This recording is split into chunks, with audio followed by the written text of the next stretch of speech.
السلام علیکم ورحمۃ اللہ وبرکاتہ۔ نحمدہ ونصلی علی رسولہ الکریم۔ ناظرین اکرام، آج ہم آپ کی خدمت میں جو چیز دکھانے والے ہیں، پیش کرنے والے ہیں، وہ اس سلسلے میں ہے کہ خانہ کعبہ کے اندر، مسجد الحرام کے اندر ایک نیا طریقہ چل رہا ہے۔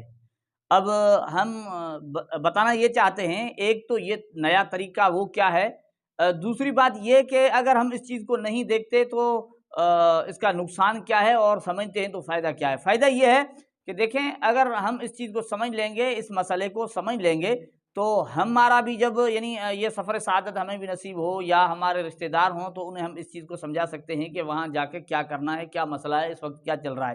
دوسری بات یہ کہ اگر ہم اس چیز کو نہیں سمجھتے، اس پر توجہ نہیں دیتے، تو ممکن ہے ہمیں جب موقع ملے یا ہمارے رشتہ دار ہوں، جان پہچان والے ہوں، وہ وہاں پہنچیں تو ان کی نمازیں خراب ہو سکتی ہیں، ان کے لیے مسئلہ بن سکتا ہے۔ تو وہاں مسئلہ یہ ہے کہ خانہ کعبہ کے اندر اس وقت جو نماز پڑھائی جا رہی ہے، یعنی ائمہ حرم، مسجد الحرام کے ائمہ جو پڑھاتے ہیں، وہاں مسئلہ یہ چل رہا ہے، اس پر ویڈیوز بھی آ چکی ہیں۔ وہاں یہ ہے کہ امام وہ جہاں کھڑے ہوتے ہیں اس سے بھی آگے صفیں بنی ہوئی ہیں۔ اب دیکھیں، مطاف کے اندر اس وقت جو ترتیب یہ چل رہی ہے کہ مطاف کے اندر احرام والوں کو چھوڑ رہے ہیں، جن کو جو احرام باندھے ہوئے ہیں انہیں مطاف میں چھوڑتے ہیں، بغیر احرام والوں کو نہیں چھوڑتے۔ تو طریقہ کار یہ بنتا ہے کہ جب نماز کا وقت ہوتا ہے تو پیچھے کسی برآمدے میں جو ہے نا وہ امام کھڑا ہو جاتا ہے، امام حرم کھڑے ہو کر نماز پڑھاتے ہیں، اور صفیں آگے بھی بنی ہوئی ہیں۔ ہم آپ کو ویڈیو میں دکھانے کی کوشش کریں گے۔ پھر وہاں ایک یوں سمجھو ایک طریقہ کار کچھ قدر یہ بناتے ہیں کہ امام کے سید میں، یعنی سامنے آپ کو ویڈیو میں نظر آ رہا ہوگا کہ وہ کچھ لوگ دور کر دیتے ہیں، ویسے اس سے آگے جو ہے نا صفیں بنی ہوئی ہیں۔ تو یہ ایک عجیب مسئلہ ہے۔ وہاں جب میں عمرے کے لیے گیا ہوا تھا، وہاں یہ ہمارے بھائی حافظ قاسم صاحب، جب مدینہ منورہ میں ہم تھے تو انہوں نے اس بات کی یاد دلائی کہ بھائی اس طرح یہاں ہو رہا ہے۔ پھر جب مکہ مکرمہ جانا ہوا، حافظ صاحب سے ملاقات ہوئی تو انہوں نے کوشش کی کہ ہم یہ منظر دیکھیں، اس کی ویڈیو بھی بنائیں، لیکن وہاں یعنی اللہ کا کرنا یہ ہوا کہ یہ ہم نہ کر سکے، اور وقت تھوڑا تھا، پھر ہماری واپسی ہو گئی۔ اس وقت بھی بھائی قاسم صاحب نے رابطہ کیا، اس بات کی یاد دلائی اور یہ مسئلہ پوچھا۔ ہم آپ کو سناتے ہیں کیا پوچھا۔ السلام علیکم وعلیکم السلام۔ بھائی شمشاد صاحب، یہ عمرے کے دوران اب جو ہے نا وہ پہلے دور میں تو ہم نے دیکھا گیا تو جو امام تھے کعبے کے وہ آتے تھے اور جو ان کے شروع تھے سکوٹی والی جگہ بنا دیتے تھے، اور امام صاحب مقام ابراہیم کی طرف مسلح لگ کے اسپیکر لگتے تھے، نمازیں ہوتی تھی، تین طرف افراد تھے۔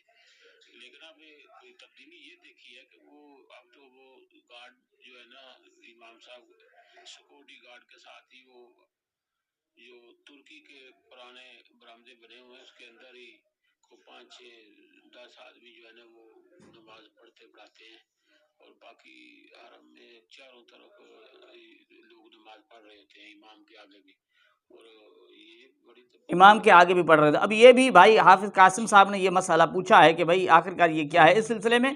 اب یہ ہے کہ جب امام صاحب کھڑے ہیں، امام سے آگے صفیں، اب دیکھیں مقتدی آگے کھڑے ہیں، امام پیچھے کھڑا ہے، عجیب منظر ہے نا۔ تو اس سلسلے میں ہم آپ کو دکھاتے ہیں کہ علماء دیوبند اس سلسلے میں کیا کہتے ہیں، دارالعلوم دیوبند والے کیا کہتے ہیں، وہ بھی آپ دیکھ لیجئے۔ تو ناظرین اکرام، اس طرح کی نماز جو نا بالکل خراب ہو جاتی ہے، یوں سمجھو نماز نہیں ہوتی۔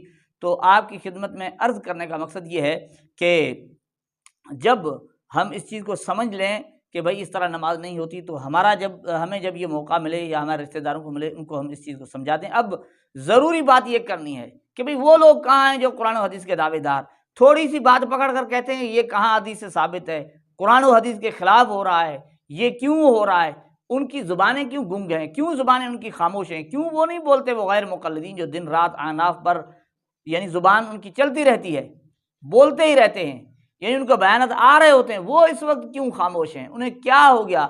اب آپ خود ہی بتائیے کہ آخرکار یہ ان کے لیے کیوں نہیں بولا کرتے؟ وہاں اس طرح کے مسائل جو چل رہے ہیں ان پر غیر مقلدین کیوں نہیں بولتے؟ حافظ قاسم بھائی نے یہ بھی وضاحت کی کہ یعنی مسجد نبوی میں بھی اس طرح کا ماحول ہے کہ عورتوں کی صفیں آگے کھڑی ہیں، مسجد کے محراب سے بھی آگے بھی عورتوں کی صفیں کھڑی ہیں، بہت سارے لوگ بھی کھڑے ہیں۔ اب مجھے بتائیے کیوں وہ سارا اتنا انتظام سنبھال سکتے؟ یہ نہیں کر سکتے، یہ تو ان کا مسئلہ ہے، لیکن غیر مقلدین کیوں خاموش ہیں؟